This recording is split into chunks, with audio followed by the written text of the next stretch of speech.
بسم اللہ الرحمن الرحیم۔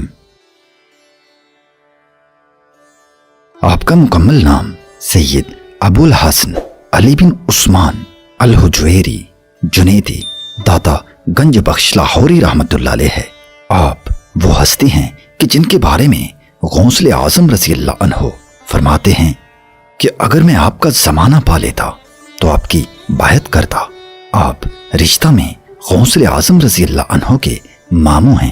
آپ وہ ہستی ہیں کہ جن کو خود خواجہ معین الدین چشتی رحمۃ اللہ علیہ نے گنج بخش پکارا۔ آپ وہ ہستی ہیں کہ جن کو مجدد الفسانی رحمۃ اللہ علیہ نے اتنا بابرکت جانا اور فرمایا کہ آپ کا شہر تمام شہروں کا کتبہ ہے اور اس کی برکت پورے ہندوستان کے شہروں میں پھیلی ہوئی ہے۔ آپ کے متعلق اشرف علی تھانوی رحمۃ اللہ علیہ نے فرمایا کہ جب میں آپ کے روضہ پر گیا تو دیکھا کہ فرشتے آپ کی قبر انور پر صف باندھے کھڑے ہیں۔ بابا فرید گنج شکر رحمۃ اللہ علیہ بھی پاک پتن سے پیدل لاہور آیا کرتے۔ جب آپ داتا صاحب کے مزار کی حدود میں پہنچتے تو لمبے لمبے سانس لینے لگتے۔ مریدین پوچھتے کہ آپ ایسا کیوں کرتے ہیں؟ آپ فرماتے کہ مجھے یہاں سے جنت کی خوشبو آتی ہے۔ اور جب آپ کا مزار 2.5 میل رہ جاتا اس وقت آپ گھٹنوں کے بل چلنے لگتے اور اسی طرح مزار تک پہنچتے۔ علامہ محمد اقبال قلندر لاہوری رحمۃ اللہ علیہ بھی آپ سے بڑی محبت رکھتے تھے۔ 1936 سے لے کر 1937 تک اقبال رحمۃ اللہ علیہ فجر کی نماز باقاعدہ طور پر داتا صاحب کی مسجد میں پڑھتے اور نماز کے بعد روزانہ آدھا پارہ قرآن پاک کی تلاوت فرماتے۔ پھر طبیعت کی ناسازی کی وجہ سے آخر عمر میں جانا ترک کیا۔ اقبال رحمۃ اللہ علیہ فرماتے ہیں کہ مسلمانوں کی نجات اسی میں ہے کہ بزرگان سلف کے حیرت ناک تبصروں کو زندہ کیا جائے۔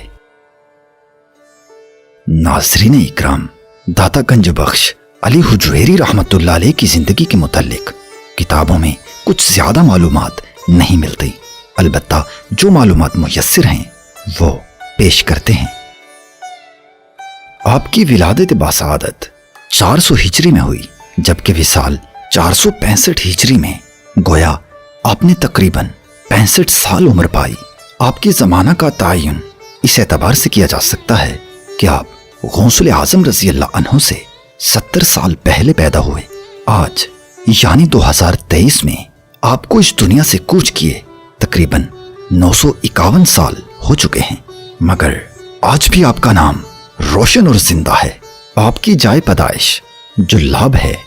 آپ پیدا تو جلاب میں ہی ہوئے مگر بعد میں حجویر میں آ گئے، جیسا کہ آپ کے نام علی بن عثمان بن علی الجلابی سم الحجویری میں لفظ سم الحجویری سے معلوم ہوتا ہے کہ آپ پہلے جلاب میں اور بعد میں حجویر میں رہتے تھے۔ حجویر آپ کے ننیحال ہیں جبکہ جلاب آپ کے ددیحال ہیں۔ یہ دونوں محلے غزنی افغانستان میں واقع ہیں۔ چونکہ آپ جلاب اور حجویر دونوں میں رہے، اسی لیے آپ کے نام کے ساتھ جلابی اور حجویری دونوں لفظ لکھے جاتے ہیں۔ آپ کے نام میں لفظ علی بھی آتا ہے۔ لوگ داتا کہنے پر اعتراض تو کرتے ہیں، مگر ان اعتراض کرنے والوں سے ہم یہ سوال کرتے ہیں کہ علی کس کا نام ہے؟ پہلے اس پر توجہ فرمائیں تو لفظ داتا کا جواب خود ہی سمجھ میں آ جائے گا۔ لفظ علی قرآن مجید میں 8 جگہ پر آیا ہے اور 8واں بار ہی اللہ کے ساتھ آیا ہے، جیسا کہ وَهُوَ الْعَلِيُّ الْعَظِيمُ۔ معلوم ہوا کہ اللہ کا نام علی ہے، جبکہ حضرت علی کرم اللہ وجہہ کا نام بھی علی اور داتا گنج بخش علی حجویری رحمۃ اللہ علیہ کا نام بھی علی ہے۔ اب حیرانگی کی بات تو یہ ہے کہ آج تک کسی اعتراض کرنے والے بدعقیدہ نے یہ تو نہیں کہا کہ کسی کو علی کہنا شرک ہے، کیونکہ یہ صرف اللہ کا نام ہے جو قرآن پاک میں بھی 8 جگہ پر صرف اللہ ہی کے ساتھ آیا ہے، جبکہ داتا اللہ کے ناموں میں سے ہے ہی نہیں، تو داتا کہنے پر شرک کا فتویٰ کس قانون اور اصول کے تحت لگایا جاتا ہے؟ اگر داتا کہنا شرک ہے تو پھر علی کہنا بھی شرک ہوگا۔ ناظرین اکرام، لفظ داتا ہندی زبان کا لفظ ہے، نہ کہ عربی کا، اور اس کا معنی دینے والا ہے۔ جیسا کہ باپ اپنے بچوں کے لیے داتا ہے، مالک اپنے ملازموں کے لیے داتا ہے، لہٰذا یہ لفظ اسی معنی میں استعمال ہوا، نہ کہ حقیقی رازق یعنی اللہ تعالیٰ کے معنوں میں استعمال کیا گیا۔ جب آپ لاہور میں تشریف لائے اس وقت یہاں پر زیادہ تر آبادی آرائیں ہندوؤں کی تھی۔ ان کے پاس بہت سی زمینیں تھیں، مسلمان ان کے ہاں کام کرتے۔ اس دور میں ملازم اپنے مالک کو ان داتا کہتے تھے، کیونکہ وہ انہیں گندم دیتا تھا۔ ان مطلب اناج یا روٹی، لہٰذا اس معاشرہ میں یہ لفظ آپ کے وہاں وارد ہونے سے پہلے ہی استعمال ہوتا تھا۔ تو جب داتا گنج بخش علی حجویری رحمت اللہ علیہ نے انہیں ایمان اور اسلام کی دولت دی اور قرآن مجید کی تعلیم دی تو انہوں نے آپ کو بھی داتا کہہ کر پکارا۔ گنج بخش یہ دونوں لفظ فارسی کے ہیں۔ گنج کا مطلب خزانہ اور بخش کا مطلب عطا کرنے والا۔ یہ لقب آپ کو حضرت خواجہ غریب نواز معین الدین چشتی رحمت اللہ علیہ نے اس وقت دیا جب آپ داتا صاحب کے روزہ انور پر 40 دن چلہ مکمل کر کے واپس جانے لگے تو آپ نے آپ کی قبر انور کی طرف منہ کر کے یہ الفاظ پکارے: گنج بخش فیض عالم مظہر نور خدا، نا کی ساراں پیر کامل کاملاں راہ رہنما۔ ناظرین اکرام، آپ نے اپنی زندگی کا تقریباً آدھا حصہ لاہور ہی میں گزارا، اسی لیے آپ کے نام کے ساتھ لاہوری بھی آتا ہے۔ آپ 431 ہجری میں یہاں آئے اور 34 سال یہاں قیام کیا۔ لاہور شہر کا نام راجہ رام چندر کے بیٹے کے نام سے مشہور ہوا، جو مختلف کتب میں لاہور اور لاہور سے بگڑتا ہوا لاہور ہو گیا۔ طریقت میں آپ جنیدیہ سلسلہ سے تعلق رکھتے ہیں۔ آپ اپنے معمولات، تعلیمات اور تصوف میں حضرت جنید بغدادی رحمت اللہ علیہ کے پیروکار ہیں۔ داتا گنج بخش علی حجویری رحمت اللہ علیہ کا سلسلہ تمام سلاسل سے پہلے کا ہے۔ آپ عبد القادر گیلانی رضی اللہ عنہ جن سے سلسلہ قادریہ شروع ہوا ان سے 70 سال پہلے پیدا ہوئے، جبکہ خواجہ غریب نواز معین الدین چشتی رحمت اللہ علیہ جن سے سلسلہ چشتیہ مشہور ہوا ان سے 136 سال پہلے پیدا ہوئے۔ اسی طرح شیخ شہاب الدین سہروردی رحمت اللہ علیہ جن سے سہروردیہ سلسلہ شروع ہوا ان سے 139 سال پہلے پیدا ہوئے، اور بہاؤالدین نقش بند رحمت اللہ علیہ جن سے نقش بندیہ سلسلہ شروع ہوا آپ ان سے 317 سال پہلے پیدا ہوئے، اور حضرت جنید بغدادی رحمت اللہ علیہ حضرت داتا گنج بخش علی حجویری رحمت اللہ علیہ سے 182 سال پہلے پیدا ہوئے۔ آپ کے خاندان کے بارے میں بہت ہی کم معلومات ملتے ہیں۔ آپ کے والد گرامی کا نام سید عثمان بن علی ہے، جن کا خاندان غزنی کے ایک محلہ جلاب میں رہتا تھا، اور آپ کا شجرہ نسب حضرت امام حسن علیہ السلام سے جا ملتا ہے، جبکہ آپ کی والدہ ماجدہ کا شجرہ نسب امام حسین علیہ السلام سے جا ملتا ہے، یعنی آپ نجیب الطرفین سید ہیں۔ آپ کا خاندان اس وقت کے بادشاہوں کے خاندان کی طرح حیثیت رکھتا تھا، ہر کوئی آپ کی عزت کرتا۔ آپ نے ابتدائی تعلیم جلاب ہی میں حاصل کی۔ جب آپ جوان ہوئے تو آپ کی شادی ساتھ ہی کے محلہ حجویر میں ایک سید زادی سے کر دی گئی، جو کہ حضرت امام حسین علیہ السلام کے نسب سے تھی۔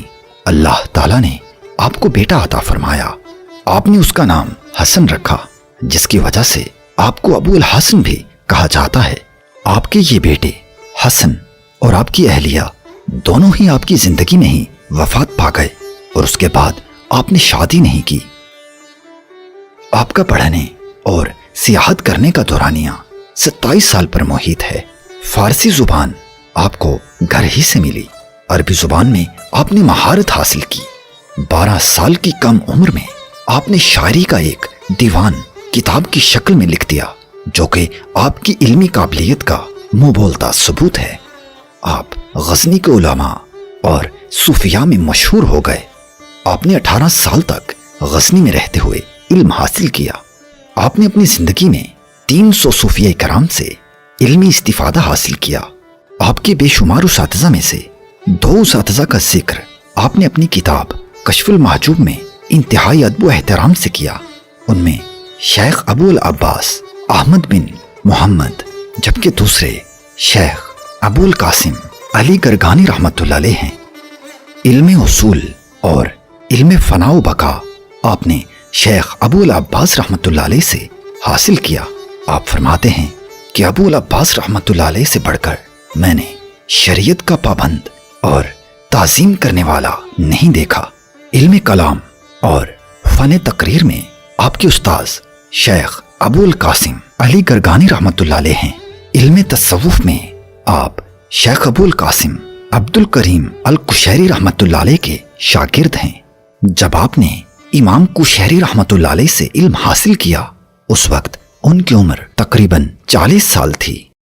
امام قشیری رحمۃ اللہ علیہ تصوف کے ساتھ ساتھ فقہ حنفی کے بڑے ماہر تھے۔ فقہ میں آپ امام اعظم نعمان بن ثابت ابو حنیفہ رحمۃ اللہ علیہ کے پیروکار ہیں۔ حضرت داتا گنج بخش علی حجویری رحمۃ اللہ علیہ نے تقریباً 19 سے 31 سال یعنی 11 یا 12 سال تک سیاحت کی۔ آپ وسطی ایشیا میں ازبکستان، تاجکستان، قازقستان، آذربائیجان، بستام، خراسان، نشاپور، بخارا، سمرقند، طوس، شام، دمشق، رملہ، ایران، بغداد، فارس، پاک و ہند، تبرستان، کرمان، کوفہ، بصرہ، ان تمام ملکوں، شہروں اور علاقوں تک گئے۔ آپ کی سیاحت کا مقصد صوفیاء کرام سے ملنا، ان سے علم اور فیوز و برکات حاصل کرنا اور مختلف چیزوں کو جاننا ہوتا تھا۔ آپ کے مرشد کا نام شیخ ابو الفضل بن حسن ختلی رحمۃ اللہ علیہ ہے۔ جب آپ اپنے مرشد سے پہلی بار ملے تو بہت متاثر ہوئے اور ان کی بیعت کی۔ آپ کے مرشد شیخ ابو الفضل صوفیاء کا لباس نہیں پہنتے تھے تاکہ ریاکاری اور دکھاوے سے دور رہ سکیں۔ انہوں نے 60 سال ایک غار کے اندر عبادت الہی میں گزارے تھے۔ داتا گنج بخش علی حجویری رحمۃ اللہ علیہ نے اپنے مرشد کے ساتھ کافی وقت گزارا اور دور دراز کے سفر بھی کیے۔ ہمہ وقت مرشد کی خدمت میں مشغول رہتے۔ 31 سال کی عمر میں آپ نے علم، تجربہ اور تصوف میں اعلیٰ مقام اور بہت کچھ ایسا حاصل کر لیا جو بہت ہی کم کسی کے نصیب میں آتا ہے۔ ایک دن مرشد آپ سے کہنے لگے کہ بیٹا تم لاہور چلے جاؤ اور دین اسلام کی تبلیغ کرو۔ مرشد کے کہنے پر آپ 431 ہجری میں لاہور تشریف لے آئے۔ اس وقت آپ کے ساتھ آپ کے 2 دوست شیخ احمد سرخسی اور شیخ ابو سعید حجویری تھے۔ آپ غزنی سے سفر کرتے ہوئے لاہور آ گئے۔ آج جس جگہ مینار پاکستان واقع ہے، اس کے پاس ہی ایک ٹیلہ تھا جس پر کری کا درخت تھا۔ آپ نے اس درخت کے نیچے ڈیرا لگایا۔ یہ جگہ بھاٹی گیٹ سے باہر ہے۔ یہ گیٹ محمود غزنی کے دور میں موجود تھا، جبکہ باقی کے لاہور کے دروازے بعد میں بنائے گئے۔ ڈیرا لگاتے ہی آپ نے سب سے پہلے مسجد کی تعمیر شروع کر دی۔ اس مسجد کی تعمیر میں آپ نے سارے اخراجات خود اٹھائے۔ یہ ایک بہت خوبصورت مسجد تھی۔ لاہور میں ہندو اور مسلمان دونوں رہتے تھے، مگر مسلمان کم تھے اور ہندوؤں میں زیادہ تعداد آرائیں تھے۔ لاہور میں آپ کا بسیرا وہاں کے دنیاوی علماء کو بالکل گوارا نہ ہوا۔ انہوں نے آپ کی علمی قابلیت تو دیکھ ہی لی تھی، جس کی وجہ سے آپ سے حسد کرنے لگے۔ ایک دن آپ کی بنائی ہوئی مسجد پر اعتراض کر ڈالا کہ اس میں تو قبلہ کی سمت ہی درست نہیں ہے۔ آپ نے جب یہ بات سنی تو فرمایا کہ ٹھیک ہے، میں تمام علماء اور لوگوں کو دعوت دیتا ہوں کہ اگلی نماز یہاں آ کر پڑھیں، اس کے بعد بیٹھ کر بات کر لیتے ہیں کہ سمت ٹھیک ہے یا نہیں۔ جب تمام لوگ آ گئے تو آپ نے نماز پڑھانی شروع کی اور نیت کرتے وقت جب یہ الفاظ اونچی آواز میں آپ نے پڑھے کہ منہ میرا طرف خانہ کعبہ کے، بس یہ الفاظ آپ کی زبان سے نکلنے کی دیر تھی کہ تمام نماز پڑھنے والوں کی آنکھوں سے اللہ تعالیٰ نے حجاب اٹھا دیا اور انہوں نے اپنی آنکھوں کے سامنے خانہ کعبہ کو پایا بالکل ایسے ہی کہ جیسے خانہ کعبہ کے پاس ہی نماز ادا کر رہے ہوں اور کعبہ شریف بالکل ان کے سامنے ہے۔ یہ دیکھنا تھا کہ سب علماء آپ کے قدموں میں گر گئے اور معافی مانگی۔ اس واقعے کے بعد آپ کی شہرت دور دور تک تمام مسلمانوں میں پھیل گئی۔ آپ کے وجود کی برکت سے مسلمانوں کے حوصلے بھی بلند ہوئے، جو کہ ہندوؤں کے غلبے کی وجہ سے پست ہوئے پڑے تھے۔ اس وقت ہندوؤں میں جوگی ایسے لوگ تھے جو اپنے جادو اور شیطانی عمل سے لوگوں کو قابو میں رکھتے تھے اور ان سے زبردستی مختلف قسم کی اشیاء مثلاً اناج یا دودھ وغیرہ زبردستی لیتے۔ آپ پر اللہ تعالیٰ کا فضل و کرم اس قدر تھا کہ یہ جوگی چند لمحے بھی آپ کے مقابلے میں نہ رہ پائے اور سب نے توبہ کی اور آپ کے ہاتھ پر اسلام قبول کیا۔ اب لاہور کے اندر آپ کا چرچا اور دبدبا کونے کونے میں ہو گیا۔ ہر وقت آپ کی خانقاہ میں رونق رہتی، لوگ دن کے وقت بھاٹی گیٹ سے گزرتے ہوئے آپ کے پاس آ بیٹھتے، لنگر عام چلتا، تبلیغ ہوتی۔ اسی طرح کچھ عرصہ کے بعد مسلمانوں نے یہ فیصلہ کیا کہ بھاٹی گیٹ کا نام بدل کر گنج بخش گیٹ یا داتا گنج بخش گیٹ رکھ دیا جائے۔ جب ہندوؤں کو اس بات کا علم ہوا تو انہوں نے جے سنگھ کی قیادت کے اندر ایک وفد داتا گنج بخش علی حجویری رحمت اللہ علیہ کے پاس بھیجا اور ان سے درخواست کی کہ آپ اس گیٹ کا نام نہ بدلیں، کیونکہ یہ نام ہمارے آباء و اجداد سے چلا آ رہا ہے۔ آپ نے جب ان کی یہ بات سنی تو فوراً یہ فیصلہ کیا کہ اس گیٹ کا نام بھاٹی گیٹ ہی رہے گا۔ چنانچہ آپ کی اس فیصلہ سے متاثر ہو کر اس فیصلہ کے 1 ماہ بعد ہی تمام بھاٹی قوم مسلمان ہو گئی۔ آپ واز بھی فرماتے تھے، بہت سے لوگ آپ کے کلام کی تاثیر سے مسلمان ہوئے۔ حضرت داتا گنج بخش علی حجویری رحمت اللہ علیہ ایک بلند پایا عالم، بالغ نظر محقق اور معقول و منقول کے جامع تھے، اور اس کے ساتھ آپ کا باطن نور عرفان سے جگمگا رہا تھا۔